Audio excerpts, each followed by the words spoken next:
कंप्यूटरीकरण का उद्घाटन होने जा रहा है, जो कि भारत की अमृतमयी यात्रा में कृषि क्षेत्र को आधुनिक बनाने और खाद्य सुरक्षा सुनिश्चित करने की माननीय प्रधानमंत्री जी की प्रतिबद्धता को रेखांकित करती है और निश्चित रूप से एक मील का पत्थर है।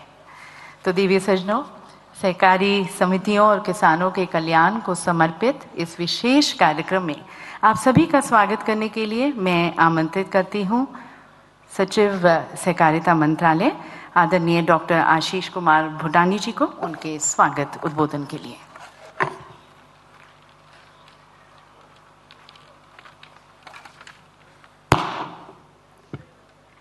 सभी को मेरा सादर नमस्कार। सर्वप्रथम मैं आज के कार्यक्रम के मुख्य अतिथि माननीय प्रधानमंत्री श्री नरेंद्र मोदी जी का सादर अभिनंदन करता हूं, जिन्होंने सहकार से समृद्धि का मूल मंत्र देकर पैक्स से लेकर एपेक्स तक संपूर्ण सहकारिता क्षेत्र में नई ऊर्जा का संचार किया है। माननीय प्रधानमंत्री जी के दिखाए हुए रास्ते पर चलते हुए सहकारिता मंत्रालय पैक्स, जो कि ग्रामीण अर्थव्यवस्था की रीढ़ है, की व्यवहार्यता को बढ़ाने, उनकी व्यावसायिक गतिविधियों में विविधता लाकर उन्हें जीवंत आर्थिक इकाई बनाने के लिए निरंतर प्रयासरत है। हमारा सौभाग्य है कि इसी क्रम में आज 18,000 पैक्स में कंप्यूटरीकरण व 11 राज्यों की 11 पैक्स में सहकारिता क्षेत्र में विश्व की सबसे बड़ी अन्न भंडारण योजना के पायलट का उद्घाटन तथा पायलट के तहत 500 अतिरिक्त पैक्स में गोदाम निर्माण का शिलान्यास माननीय प्रधानमंत्री जी के कर कमलों से होने जा रहा है। आज के कार्यक्रम के विशिष्ट अतिथि माननीय गृह एवं सहकारिता मंत्री श्री अमित शाह जी का भी मैं हार्दिक अभिनंदन करता हूं, जिनके कुशल मार्गदर्शन में नवगठित सहकारिता मंत्रालय ने सहकारिता आंदोलन के सुदृढ़ीकरण के लिए कई अभूतपूर्व कदम उठाए हैं। माननीय मंत्री जी के नेतृत्व में सभी राज्यों की सहभागिता सुनिश्चित करते हुए विभिन्न पहलों के माध्यम से सभी स्तर की सहकारी समितियों का सशक्तिकरण किया जा रहा है। साथ ही मैं माननीय कृषि एवं किसान कल्याण मंत्री श्री अर्जुन मुंडा जी, माननीय उपभोक्ता मामले, खाद्य और सार्वजनिक वितरण मंत्री श्री पीयूष गोयल जी और माननीय सहकारिता राज्य मंत्री श्री बीएल वर्मा जी का भी हार्दिक स्वागत करना चाहूंगा, जो कि समय समय पर हमें अपना मार्गदर्शन देते रहते हैं। मैं विभिन्न राज्यों से आए माननीय सहकारिता मंत्रीगणों का भी विशेष स्वागत करता हूं। पैक्स के कंप्यूटरीकरण तथा सहकारिता क्षेत्र में विश्व की सबसे बड़ी अन्न भंडारण योजना से न केवल सहकारिता क्षेत्र को बल मिलेगा, बल्कि पैक्स का आर्थिक सशक्तिकरण सुनिश्चित होगा और इनसे जुड़े 13 करोड़ से भी अधिक किसानों के जीवन में समृद्धि के नए रास्ते खुलेंगे। मैं आज के इस महत्वपूर्ण कार्यक्रम में पधारे विभिन्न केंद्रीय मंत्रालयों के अधिकारीगणों, राज्यों और केंद्र शासित प्रदेशों के सहकारिता तथा खाद्य एवं नागरिक आपूर्ति विभागों के अधिकारियों, विभिन्न संस्थाओं जैसे कि NABARD, FCI, NCCF, NAFED, NBCC, NAPCONS, NDDB, NFDB के अध्यक्ष एवं एमडी, राज्य व जिला सहकारी बैंकों के प्रतिनिधियों तथा सभी गणमान्य अतिथिगणों का भी हार्दिक स्वागत करता हूं। साथ ही देश भर से आए पैक्स के चेयरमैन व सचिवों का भी आज के समारोह में मैं हार्दिक स्वागत करता हूं। अंत में मीडिया के प्रतिनिधियों व इंटरनेट के माध्यम से जुड़े समस्त प्रतिभागियों का भी इस समारोह में हार्दिक स्वागत है। मुझे आशा है कि आज के इस ऐतिहासिक कार्यक्रम में हिस्सा लेकर हम सभी माननीय प्रधानमंत्री के सहकार से समृद्धि के मूल मंत्र को साकार करने हेतु एक नई लगन और जोश के साथ सहकारिता क्षेत्र को नई ऊंचाइयों तक ले जाने का संकल्प धारण कर आगे बढ़ेंगे। धन्यवाद। जय हिंद, जय सहकार।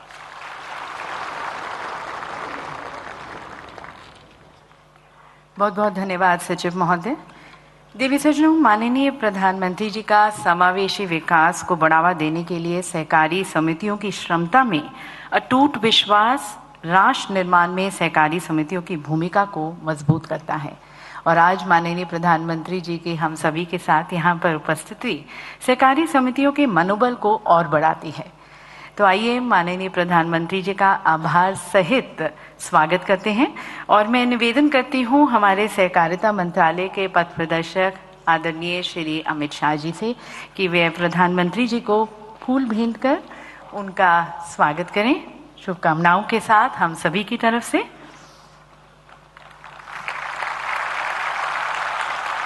साथ साथ शॉल भेंट कर आदरपूर्वक का सत्कार, उनका सम्मान। और सहकारी समितियों की तरफ से स्नेह एवं आदर स्वरूप ये सहकारी उत्पाद अब प्रधानमंत्री जी को भेंट करें।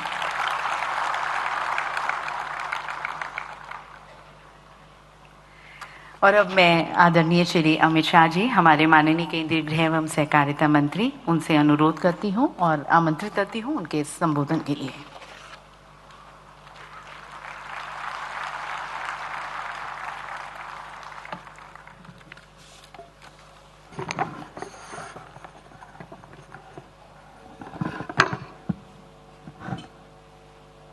सहकारिता क्षेत्र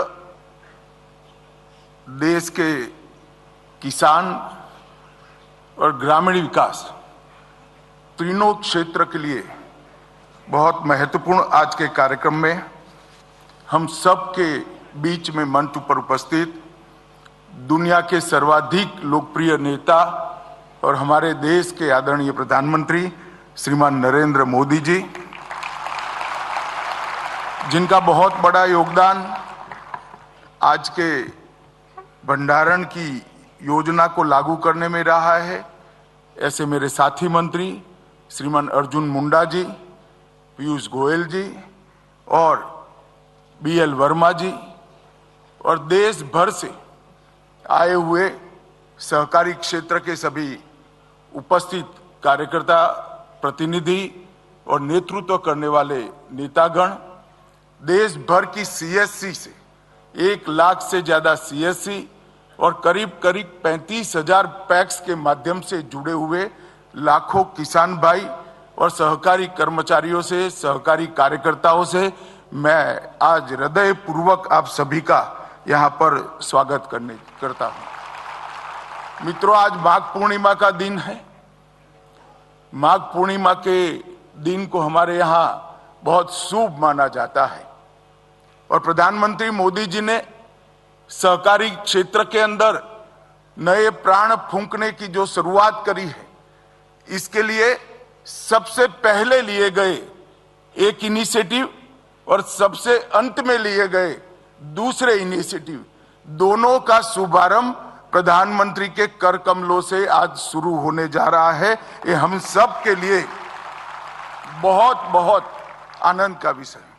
हम सब जानते हैं, देश आजाद हुआ तब से देश भर के सहकारिता क्षेत्र के कार्यकर्ता अनेक पार्टियों की सरकारों के सामने अपना मांग रखते रहे कि सहकारिता के लिए एक अलग मंत्रालय की स्थापना हो, क्योंकि सहकारिता क्षेत्र को भी समय के साथ साथ बदलना बहुत जरूरी है। इसको रिलेवेंट भी रखना होगा, उसको मॉडर्नाइज भी करना होगा और उसके अंदर पारदर्शिता भी लानी पड़ेगी। परंतु सालों तक इस मांग को कोई एड्रेस नहीं करता था, कोई पूरी करने के लिए इस पर ध्यान भी नहीं देता था। जब नरेंद्र मोदी जी प्रधानमंत्री बने, इन्होंने 70 साल पुरानी मांग को समाप्त कर एक फुल फ्लेज सहकारिता मंत्रालय की स्थापना। और मुझे कहते हुए गौरव है कि एक ज्वाइंट सेक्रेटरी के तत्वाधान में चलता हुआ सहकारिता मंत्रालय आज फुल फ्लेज मंत्रालय बनने के बाद 35 महीनों में लगभग 54 से ज्यादा इनिशिएटिव लेकर पैक्स से लेकर एपेक्स तक और सहकारिता क्षेत्र के हर आयाम में एक नई शुरुआत कर नए जोश के साथ आज आगे बढ़ रहा है।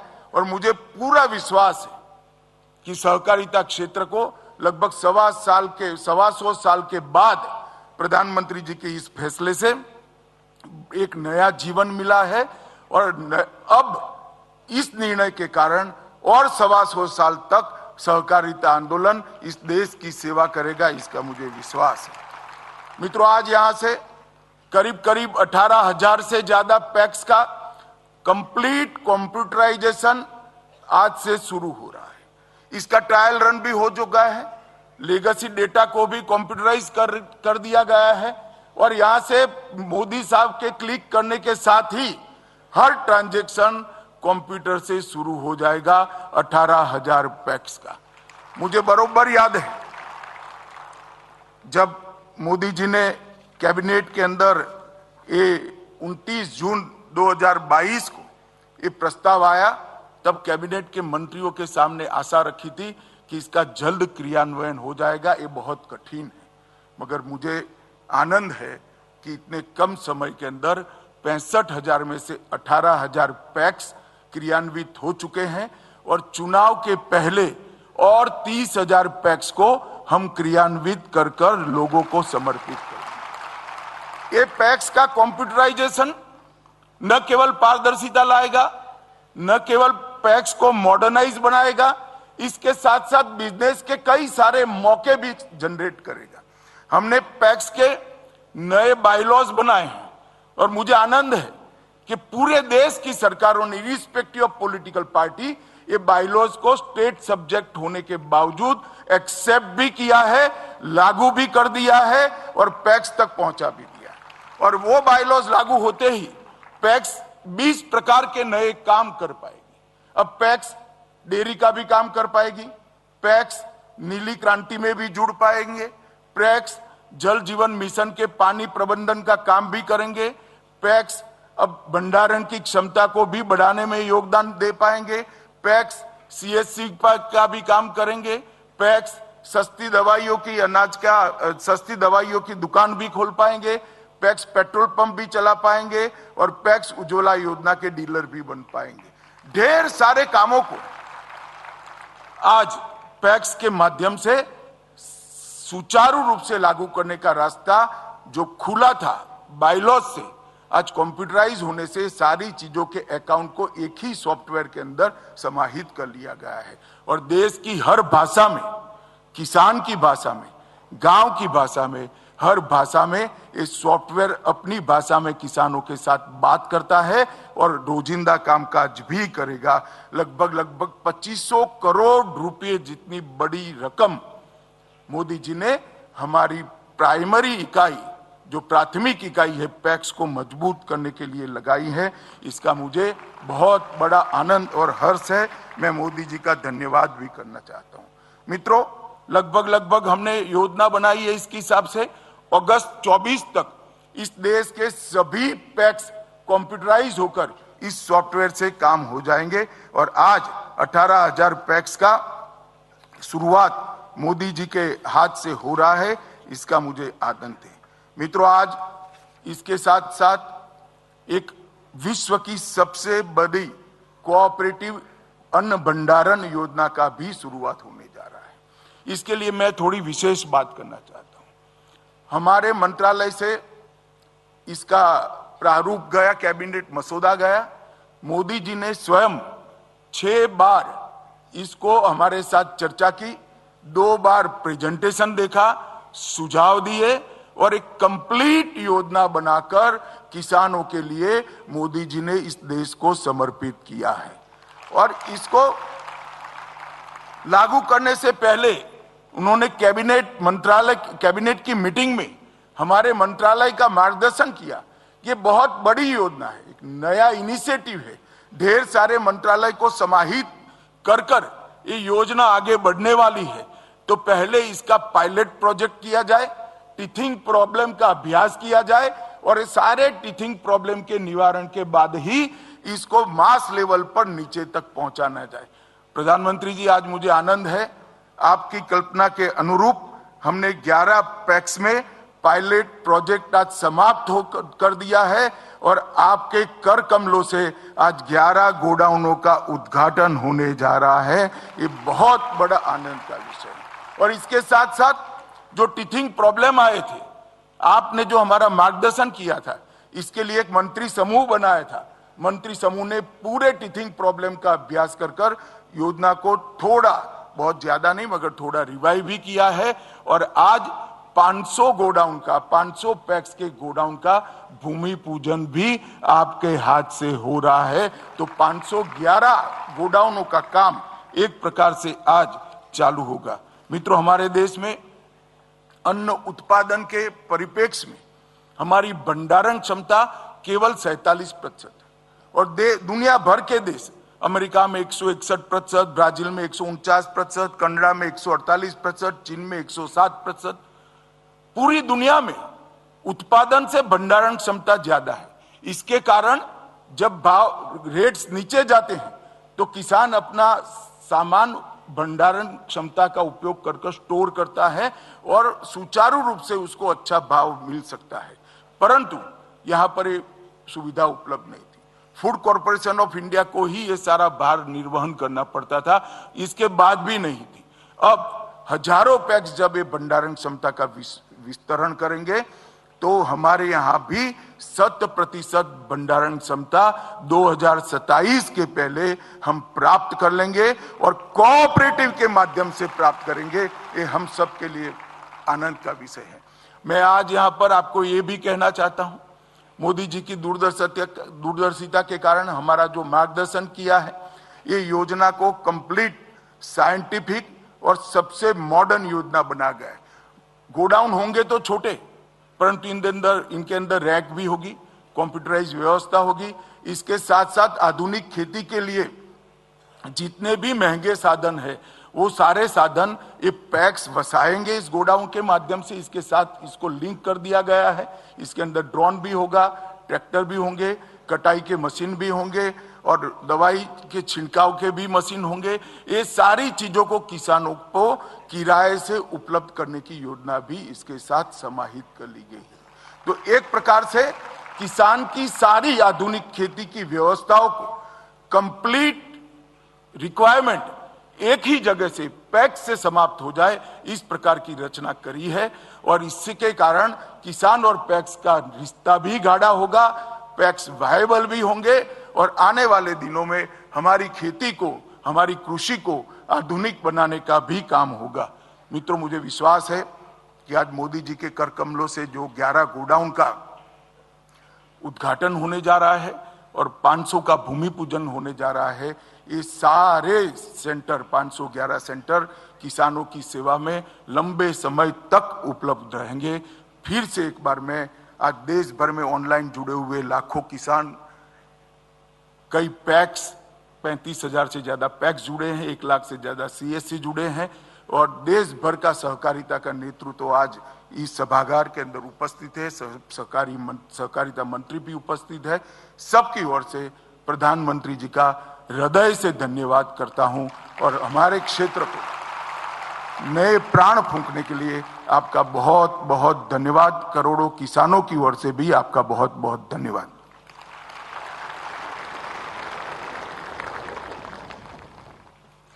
बहुत बहुत धन्यवाद माननीय मंत्री जी। बदलते हुए भारत में बदलता हुआ सहकारिता क्षेत्र, जहां पर पैक्स और बहुउद्देश्य हो रहे हैं, पुनर्जीवित हुए माननीय प्रधानमंत्री जी के नेतृत्व में। और देवी सज्जनों, जैसे कि आपने सुना, आज सहकारी समितियों के डिजिटल परिवर्तन का एक नया युग, एक नया अध्याय शुरू होने जा रहा है, जो कृषि और सहकारिता से जुड़े करोड़ों किसानों के जीवन को प्रभावित करेगा। ये पहल सहकारी क्षेत्र की बेहतरी, पारदर्शिता, दक्षता और पहुंच सुनिश्चित करने के लिए प्रौद्योगिकी का लाभ उठाते हुए सरकार के समर्पण का एक प्रमाण है। माननीय प्रधानमंत्री जी से मैं निवेदन करती हूँ, कृपया आप रिमोट का बटन दबाकर देश भर में 18,000 पैक्स में कंप्यूटरीकरण का अपने कर कमलों द्वारा शुभारंभ करें।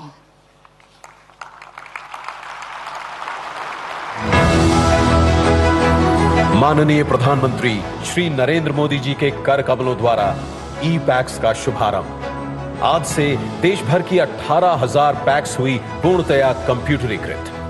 ई पैक्स सॉफ्टवेयर के माध्यम से अब पैक्स किसानों को विभिन्न सेवाएं डिजिटल इकोसिस्टम के जरिए दे पाएंगी, जैसे ऋण, अन्न भंडारण, खरीद, पीडीएस इत्यादि।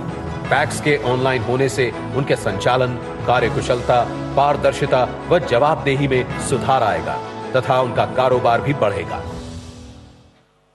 और देवी सज्जनों, इन 18,000 पैक्स का कंप्यूटरीकरण केवल एक तकनीकी उन्नयन नहीं है, बल्कि हमारे ग्रामीण नागरिकों, हमारे किसानों को सशक्त बनाने और वित्तीय सेवाओं तक उनकी पहुंच बढ़ाने की सरकार की प्रतिबद्धता का प्रतीक है। पैक्स ग्रामीण अर्थव्यवस्था की बैकबोन रहे हैं, जो सहकारी विकास और वित्तीय समावेशन को बढ़ावा देते आए हैं। और आज इन्हीं पैक्स के माध्यम से सहकारिता क्षेत्र में विश्व की सबसे बड़ी अन्न भंडारण योजना शुरू होने जा रही है, जो खाद्य सुरक्षा सुनिश्चित करने की दिशा में एक महत्वपूर्ण कदम है। इसी दिशा में आज 11 राज्यों की 11 पैक्स में भारत में विश्व की सबसे बड़ी अन्न भंडारण योजना के पायलट प्रोजेक्ट के तहत गोदामों का उद्घाटन किया जाएगा और इसके साथ साथ 500 अतिरिक्त पैक्स में गोदाम निर्माण हेतु शिलान्यास किया जाएगा। माननीय प्रधानमंत्री जी से मैं पुनः निवेदन करती हूँ, कृपया आप रिमोट का बटन दबाकर लोकार्पण व शिलान्यास करें, भूमि पूजन करें इन गोदामों का। विश्व की सबसे बड़ी अन्न भंडारण योजना के अंतर्गत माननीय प्रधानमंत्री श्री नरेंद्र मोदी जी के कर कमलों द्वारा गोदामों का लोकार्पण। 11 राज्यों की 11 पैक्स में विकेंद्रीकृत अन्न भंडारण हेतु गोदामों सहित विभिन्न कृषि अवसंरचनाओं का निर्माण किया गया है। इसमें पूब बोंगशोर प्राथमिक सहकारी समिति कामरूप असम, चंद्रनगर समूह सेवा सहकारी मंडली अहमदाबाद गुजरात, एकंबा प्राथमिक कृषि समिति बीदर कर्नाटक, परसवाड़ा सहकारी समिति बालाघाट मध्य प्रदेश, नेरपिंगलाई विविध कार्यकारी सहकारी संस्था अमरावती महाराष्ट्र, घमूड़वाली ग्राम सेवा सहकारी समिति श्री गंगानगर राजस्थान, कोटवा पांडे ग्रामीण सहकारी समिति मिर्जापुर उत्तर प्रदेश, सहसपुर किसान सेवा सहकारी समिति देहरादून उत्तराखंड, गंभीरोपेट प्राथमिक कृषि ऋण समिति राजन्ना सिरिसिला तेलंगाना, खिलपाड़ा प्राथमिक कृषि ऋण समिति गोमती त्रिपुरा तथा सिला मराथुपट्टी प्राथमिक कृषि ऋण समिति तेनी तमिलनाडु शामिल है। पैक्स में गोदाम, प्रसंस्करण इकाइयां, कस्टम हायरिंग केंद्र आदि की सुविधा किसानों को उनकी उपज के उचित दाम दिलाने में मददगार साबित होंगे और देश की खाद्य सुरक्षा सुनिश्चित करेंगे। विश्व की सबसे बड़ी अन्न भंडारण योजना के अंतर्गत माननीय प्रधानमंत्री श्री नरेंद्र मोदी जी के कर कमलों द्वारा गोदाम निर्माण का शिलान्यास, देश के विभिन्न राज्यों और केंद्र शासित प्रदेशों की 500 पैक्स में गोदामों सहित विभिन्न अन्य प्रकार की कृषि अवसंरचनाओं का निर्माण किया जाएगा, जिसमें से 200 पैक्स में एनबीसीसी तथा 300 पैक्स में राष्ट्रीय सहकारी उपभोक्ता संघ एनसीसीएफ द्वारा इन अवसंरचनाओं का निर्माण किया जाएगा। तो सभी पैक्स को बहुत बहुत शुभकामनाएं और पैक्स स्तर पर पर्याप्त अन्न भंडारण क्षमता के निर्माण से फसल के बाद होने वाले नुकसान को कम करने में भी मदद मिलेगी, जिससे किसान बेहतर कीमतें अर्जित कर सकेंगे। और देवी सज्जनों, अब हम सभी अपने माननीय प्रधानमंत्री जी के विचारों को, उनकी अंतर्दृष्टि और हम सभी के लिए दिशा निर्देश के इच्छुक हैं। तो आप सभी की पुनः करतल ध्वनि के बीच में प्रधानमंत्री जी को आमंत्रित करती हूँ, उनसे निवेदन करती हूँ हमें संबोधित करने के लिए। आमंत्रित हैं उनके मार्गदर्शन के लिए।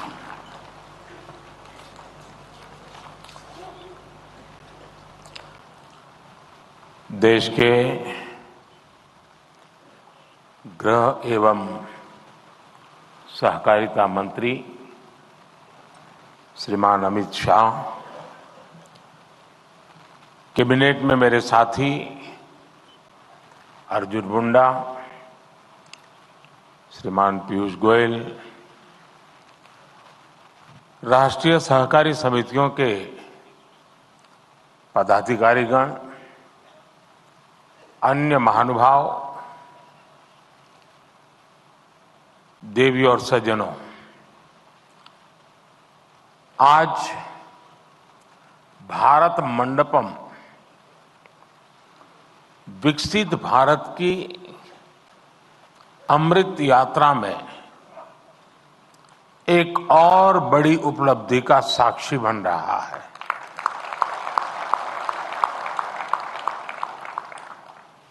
सहकार से समृद्धि, सहकार से समृद्धि का जो संकल्प देश ने लिया है, उसे साकार करने की दिशा में आज हम और आगे बढ़ रहे हैं। खेती और किसानी की नींव को मजबूत करने में सहकारिता की शक्ति की बहुत बड़ी भूमिका है।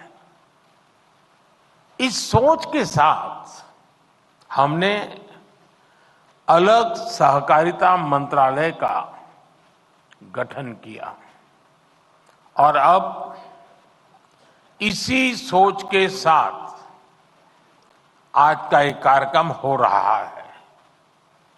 आज हमने अपने किसानों के लिए दुनिया की सबसे बड़ी स्टोरेज स्कीम या भंडारण स्कीम शुरू की है। इसके तहत देश के कोने कोने में हजारों वेयर हाउसेस बनाए जाएंगे, हजारों गोदाम बनाए जाएंगे। आज 18,000 पैक्स के कंप्यूटराइजेशन का बड़ा काम भी पूरा हुआ है। ये सभी काम देश में कृषि इंफ्रास्ट्रक्चर को नया विस्तार देंगे, कृषि को आधुनिक टेक्नोलॉजी से जोड़ेंगे। मैं आप सभी को इन महत्वपूर्ण और दूरगामी परिणाम लाने वाले कार्यक्रमों के लिए बहुत बहुत बधाई देता हूं, अनेक अनेक शुभकामनाएं देता हूं। साथियों, सहकारिता भारत के लिए बहुत प्राचीन व्यवस्था है। हमारे शास्त्रों में भी कहा गया है, अल्पानाम अपि वस्तूनाम, अल्पानाम अपि वस्तूनाम संहति ही कार्य साधिका। अर्थात छोटी छोटी वस्तुएं, थोड़े थोड़े संसाधन भी सब साथ जोड़ दिए जाते हैं तो उनसे बड़े कार्य सिद्ध हो जाते हैं। प्राचीन ग्राम अर्थव्यवस्था में सहकार की यही स्वतंत्र स्वतः स्फूर्त व्यवस्था काम करती रही है। सहकार ही हमारे आत्मनिर्भर समाज का आधार हुआ करती थी। सहकारिता केवल व्यवस्था नहीं है, सहकारिता एक भावना है, सहकारिता एक स्पिरिट है। सहकारिता की ये स्पिरिट कई बार व्यवस्थाओं और संसाधनों की सीमाओं से परे आश्चर्यजनक परिणाम देते हैं। सहकार जीवन यापन से जुड़ी एक सामान्य व्यवस्था को बड़ी औद्योगिक क्षमता में बदल सकता है। ये देश की अर्थव्यवस्था के, खासकर ग्रामीण और कृषि से जुड़ी अर्थव्यवस्था के कायाकल्प का एक प्रामाणिक तरीका है। एक अलग मंत्रालय के जरिए हम देश के इस सामर्थ्य को और कृषि क्षेत्र की बिखरी हुई इस ताकत को ही एकत्र करने का भी ये भगीरथ प्रयास है। किसान उत्पाद संघ एफपीओज का एक बहुत ही महत्वपूर्ण उदाहरण हमारे सामने है। एफपीओज के माध्यम से आज गांव के छोटे किसान भी उद्यमी बन रहे हैं, अपने उत्पादों को विदेशों तक निर्यात कर रहे हैं। हमने देश में 10,000 एफपीओज बनाने का लक्ष्य रखा था। एक अलग सहकारिता मंत्रालय होने के उसका नतीजा ये है कि देश में 8,000 एफपीओज का गठन ऑलरेडी हो चुका है, कार्यरत हो चुके हैं। कई एफपीओज की सक्सेस स्टोरी की चर्चा आज देश के बाहर भी हो रही है।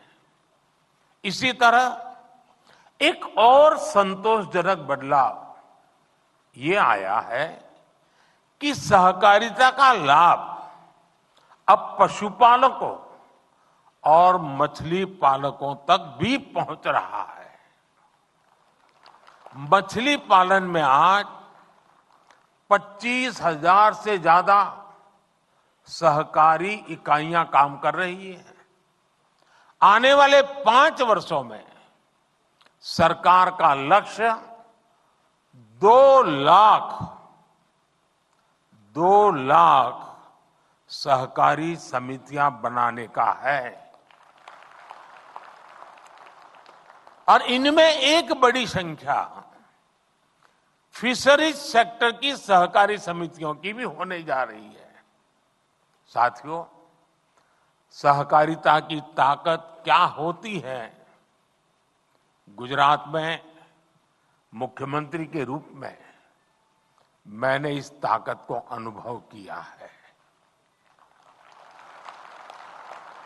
गुजरात में अमूल की सफलता की गाथा आज पूरी दुनिया जानती है।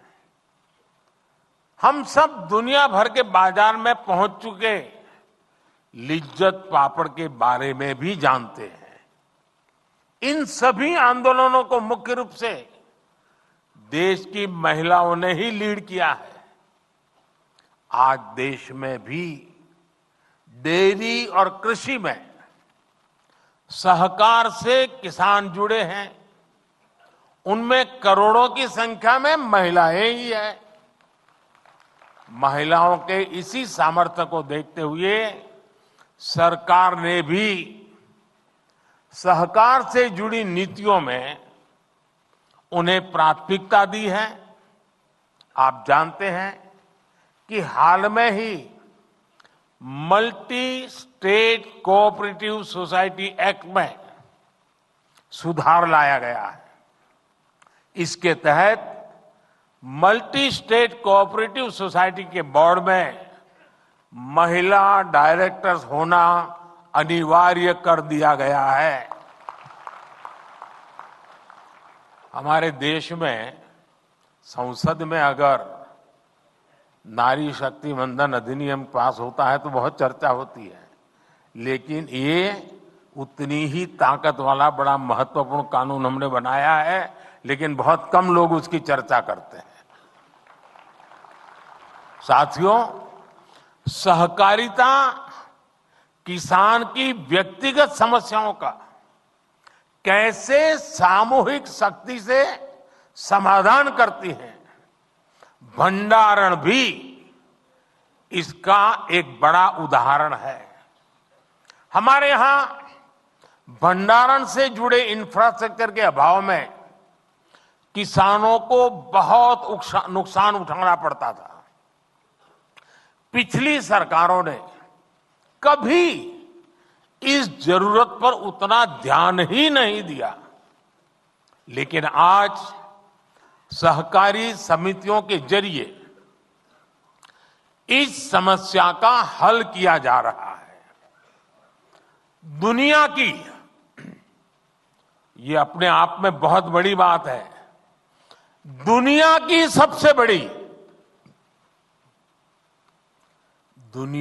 सबसे बड़ी भंडारण योजना के तहत अगले 5 वर्ष में 700 लाख मैट्रिक टन भंडारण की क्षमता तैयार की जाएगी। इस अभियान में 1.25 लाख करोड़ रुपए से ज्यादा का खर्च आएगा। इस योजना के पूरा होने पर हमारे किसान अपने उत्पादों को अपनी जरूरत के मुताबिक भंडारण में रख करके स्टोर कर पाएंगे। उन्हें बैंकों से ऋण लेने में भी आसानी होगी और वो सही समय पर जब उनको ठीक लगे कि हां अब माल बेचने के लिए बाजार ठीक है, सही समय पर अपने उत्पाद को बाजार में ले जाकर बेच भी पाएंगे। साथियों, विकसित भारत के लिए भारत की कृषि व्यवस्थाओं का आधुनिकीकरण भी उतना ही जरूरी है। हम कृषि क्षेत्र में नई व्यवस्थाएं बनाने के साथ ही पैक्स जैसी सहकारी संस्थाओं को नई भूमिकाओं के लिए तैयार कर रहे हैं। ये समितियां अब प्रधानमंत्री जन औषधि केंद्र का भी काम कर रही है। इनके द्वारा हजारों प्रधानमंत्री किसान समृद्धि केंद्र भी संचालित हो रहे हैं। हमने सहकारी समितियों को पेट्रोल और डीजल के रिटेल आउटलेट में भी बदला है। कई समितियां पर एलपीजी सिलेंडर भी मिलने लगे हैं। कई गांवों में पैक्स पानी समितियों की भूमिका भी निभा रही है। यानी पैक्स की ऋण समितियों की उपयोगिता भी बढ़ रही है, उनकी आय के साधन भी बढ़ रहे हैं। यही नहीं, सहकारी समितियां अब कॉमन सर्विस सेंटर के तौर पर गांवों में सैकड़ों सरकारी सुविधाएं भी दे रही है। अब कंप्यूटर के जरिए ये समितियां टेक्नोलॉजी और डिजिटल इंडिया से जुड़े अवसरों को और बड़े स्तर पर किसानों तक पहुंचाएगी। इससे ग्रामीण क्षेत्र में युवाओं के लिए रोजगार के नए अवसर भी बनेंगे। साथियों, विकसित भारत के संकल्प की सिद्धि, इसके लिए मैं आप सभी की भूमिका, सहकारी संस्थाओं की भूमिका का महत्व बहुत ज्यादा है, इस बात को समझता हूं। इसलिए आप सभी से मेरी अपेक्षा भी कुछ ज्यादा है। और आखिरकार अपेक्षा तो उन्हीं से होती है जो करते हैं।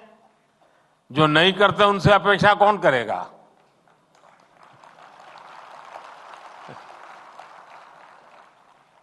आत्मनिर्भर भारत के निर्माण में आप जितना ज्यादा और जितना ज्यादा सक्रिय योगदान बढ़ाएंगे, हम अपने लक्ष्यों को जल्दी प्राप्त कर पाएंगे। आत्मनिर्भर भारत बनाए बिना विकसित भारत बनाना संभव नहीं है। आपके सामर्थ्य, आपकी संगठन क्षमता को देखते हुए मेरे मन में बहुत सारे सुझाव आते रहते हैं। सारे तो अभी एक साथ नहीं बताऊंगा आपको।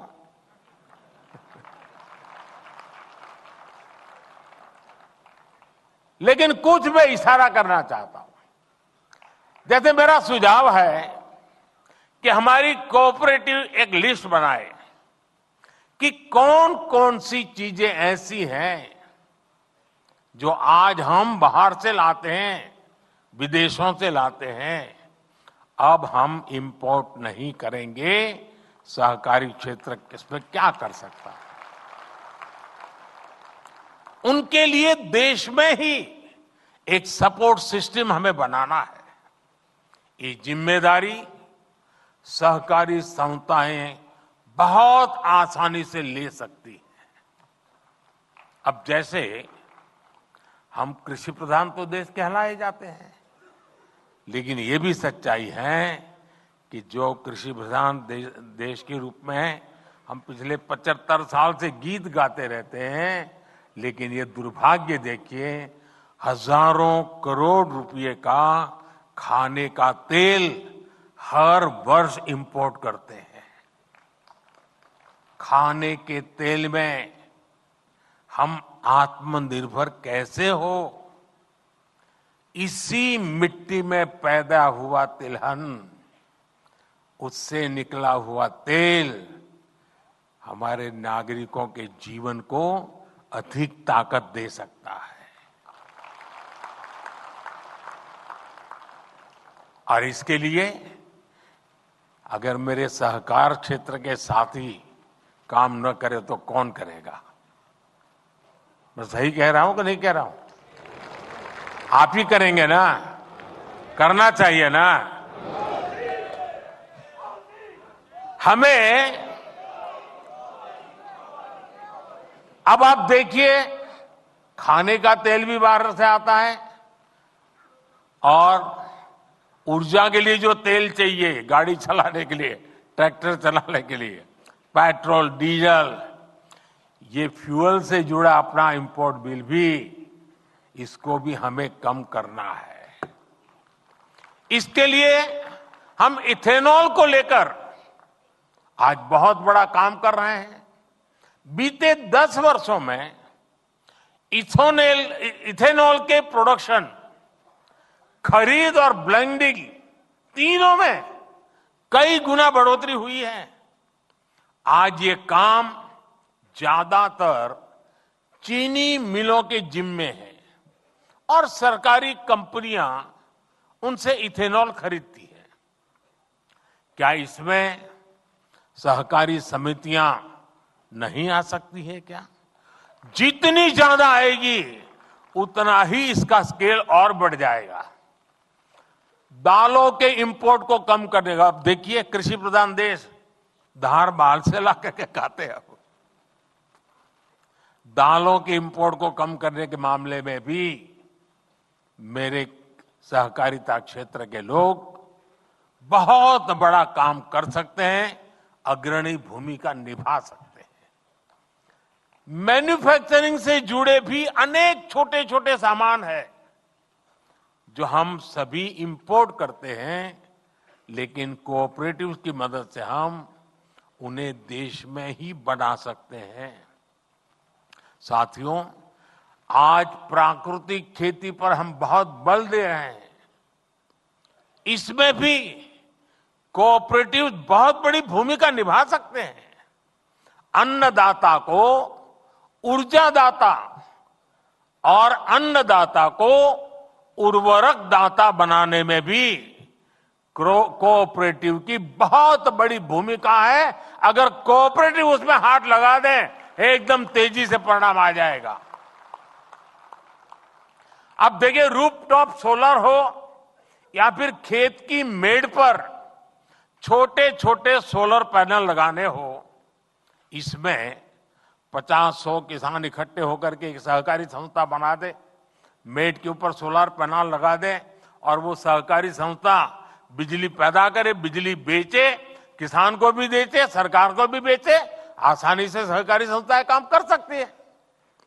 आजकल हम देख रहे हैं कि गोवर्धन योजना में बड़ी बड़ी मल्टीनेशनल कंपनियां आ रही हैं। ये ऊर्जा का बहुत बड़ा स्रोत बनने जा रहा है। क्या कोऑपरेटिव्स को इसमें पीछे रहना चाहिए क्या? वेस्ट टू वेल्थ का काम हो, गोबर से बायो सीएनजी बनाना हो, जैविक खाद बनाना हो, इन सब में सहकारी संस्थानों का विस्तार हो सकता है। इससे देश का खाद से जुड़ा इंपोर्ट बिल भी कम हो जाएगा।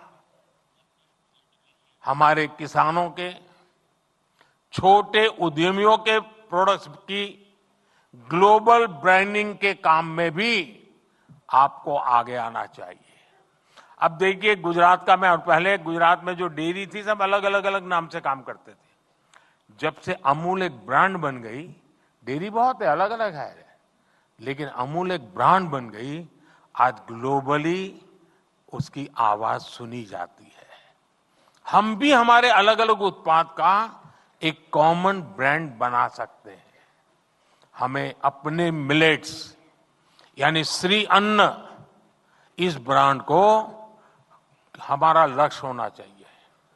दुनिया के हर डाइनिंग टेबल पर भारत के ब्रांड का मिलेट्स क्यों न हो।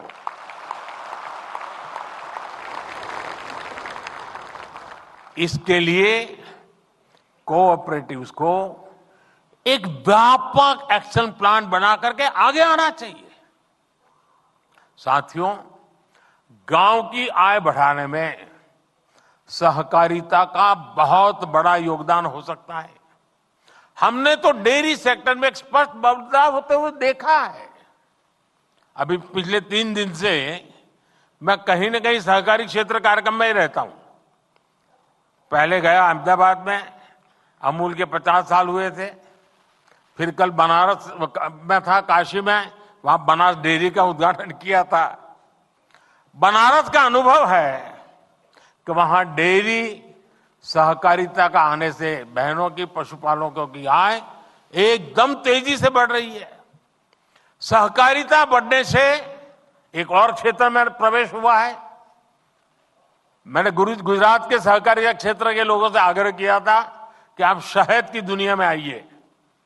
हमने श्वेत क्रांति की, अब हम स्वीट क्रांति करें। और शहद के क्षेत्र में हमारे लोग आगे आए। शहद सेक्टर को किसान आज कितना लाभ उठा रहा है, ये भी आप जानते हैं।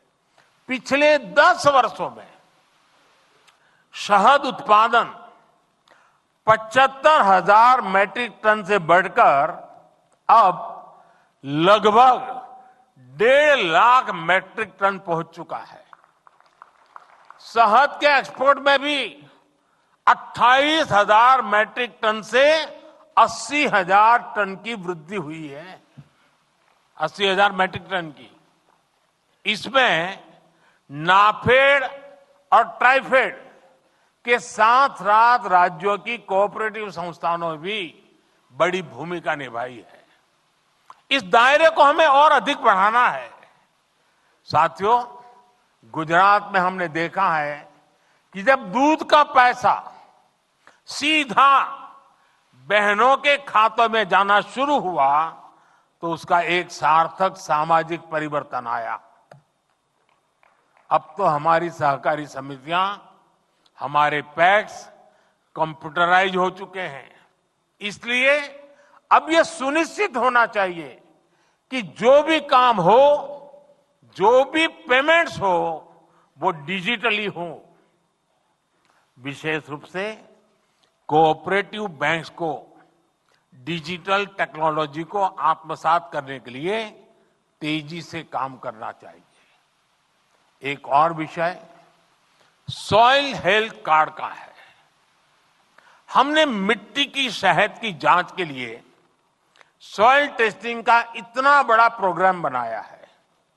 मेरा सहकारी संगठनों से, पैक्स से आग्रह है कि आप सॉइल टेस्टिंग के छोटी छोटी लैब्स अपने इलाके में बनाइए और किसानों को आदत डालिए कि लगातार वो अपनी जमीन की शहद देखता रहे, मिट्टी की शहद देखता रहे।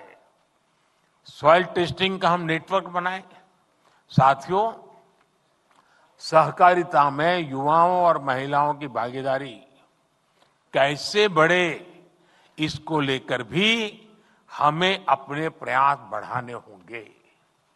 और मैं तो सहकारी क्षेत्र में जहां पर किसान जुड़े हुए हैं, वे एक काम कर सकते हैं।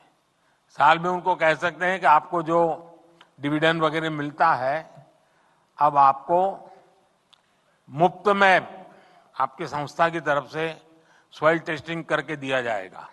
उनको सिखाया जाएगा कि भाई तुम सॉइल टेस्टिंग से अनुभव के आधार पर अपनी फसलों पर ध्यान केंद्रित करो। साथियों, इससे सहकारिता में नयापन आएगा, एक नई ऊर्जा आएगी। सहकारिता में स्किल डेवलपमेंट की, ट्रेनिंग की जागरूकता को बढ़ाना भी बहुत आवश्यक है। बहुत बदलाव हो चुका है जी, और सारी चीजें कागज पे होनी चाहिए। मुंह जुबानी बातें करने वाला जमाना चला गया, और इसके लिए ट्रेनिंग होना बहुत जरूरी है, और इसके लिए प्रयास होने चाहिए। पैक्स को, सहकारी समितियों को एक दूसरे से सीखना भी होगा। बहुत सी सहकारी संस्थाएं इनोवेटिव काम करती है, कई इनिशिएटिव लेते हैं। देश के कई इलाकों में इसका पता नहीं होता है। क्या हम बेस्ट प्रैक्टिसेस को शेयर करने के लिए कोई कॉमन पोर्टल बना सकते हैं, और सब लोग अपने नए नए अनुभव, नए नए तरीके उस पर अपलोड करते जाए? इन बेस्ट प्रैक्टिसेस को आगे कैसे बढ़ाया जाए, इसके लिए ऑनलाइन ट्रेनिंग की व्यवस्था हो, कोई मॉड्यूल बने। आप जानते हैं कि एस्पिरेशनल डिस्ट्रिक्ट प्रोग्राम, आकांक्षी जिलों का अभियान, उस प्रोग्राम में एक उसकी विशेषता है हेल्दी कंपटीशन, स्वस्थ स्पर्धा का रैंकिंग का एक सिस्टम बनाया हुआ है, और दिन में 10 बार उस रैंकिंग में ऊपर नीचे होता रहता है। हर अफसर सोचता है कि मेरा जिला आगे निकल जाए। क्या कोऑपरेटिव सेक्टर के अलग अलग वर्टिकल बनाए हम, एक एक प्रकार की कोऑपरेटिव का एक वर्टिकल, दूसरे प्रकार की कोऑपरेटिव का दूसरा वर्टिकल, और एक ऐसा मैकेनिज्म बनाए कि उसमें भी एक healthy competition round the clock चलती हो।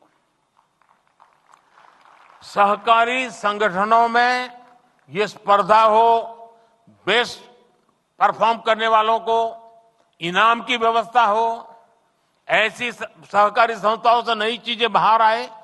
एक बहुत बड़ा आंदोलन जिसको सरकार और सहकारी संस्थाएं मिल करके उसको एक नया रूप रंग दे सकते हैं। साथियों, एक बात सहकारी संस्थाओं के साथ एक क्वेश्चन मार्क लेकर के चलती रहती है। सहकारी संगठनों के चुनावों में पारदर्शिता लाना बहुत जरूरी है। इससे लोगों का भरोसा बढ़ेगा, अधिक से अधिक लोग जुड़ेंगे। साथियों, सहकारी समितियों को समृद्धि का आधार बनाने के लिए हमारी सरकार उनके सामने मौजूद रही चुनौतियों को भी कम कर रही है। आपको याद होगा, हमारे यहां कंपनियों पर सेस लगाता था, लेकिन सहकारी समितियों को ज्यादा सेस देना होता था। हमने 1 करोड़ से 10 करोड़ रुपए तक की आय वाली सहकारी समितियों पर लगने वाले सेस को 12% से घटाकर 7% कर दिया। इससे समितियों के पास काम करने के लिए पूंजी भी बढ़ रही है, उनके लिए एक कंपनी की तरह आगे बढ़ने के रास्ते भी खुले हैं।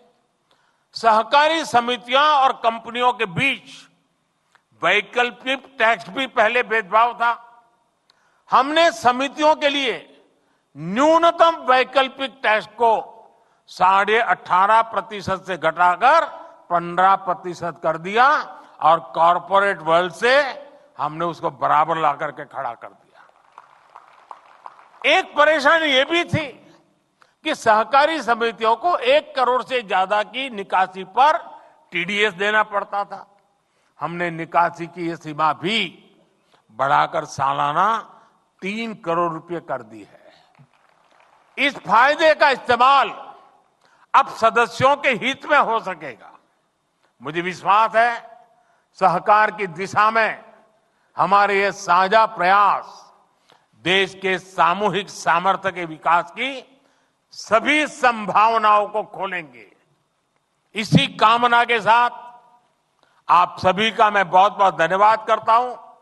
और जैसा अमित भाई ने बताया कि लाखों लोग आज अलग अलग सेंटर्स पर इकट्ठे हुए हैं, मैं उनका भी इतने उत्साह और उमंग के साथ आज के इस महत्वपूर्ण इनिशिएटिव में जुड़ने के लिए उनका भी धन्यवाद करता हूं और उनको भी मैं बहुत शुभकामनाएं देता हूं। आइए हम सच्चे अर्थ में सहकारिता की भावना को लेकर के कंधे से कंधा मिलाकर के, कदम से कदम मिलाकर के विकसित भारत के लक्ष्य को प्राप्त करने के लिए चल पड़े। एक साथ चले, एक दिशा में चले और परिणाम हम प्राप्त करते रहेंगे। बहुत बहुत धन्यवाद।